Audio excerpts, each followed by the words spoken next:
9 December 2024 দৈনিক প্রথম আলো। ঢাকার দ্বারপ্রান্তে চূড়ান্ত লড়াই, 12 দিনের ঝড়ে বাশারের পতন, মস্কোয় আশ্রয়।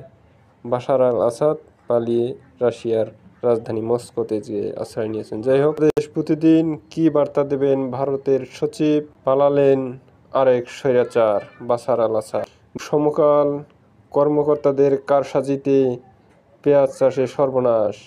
আমাদের সময় অবৈধ বিদেশিদের থাকতে দেওয়া হবে না, বললেন স্বরাষ্ট্র উপদেষ্টা। কালবেলা সীমান্তে উস্কানি এলে প্রতিহত করবে বিজিবি। ভোরের কাগজ, বিক্রমের সফরে সম্পর্ক জোড়া লাগানোর আশা।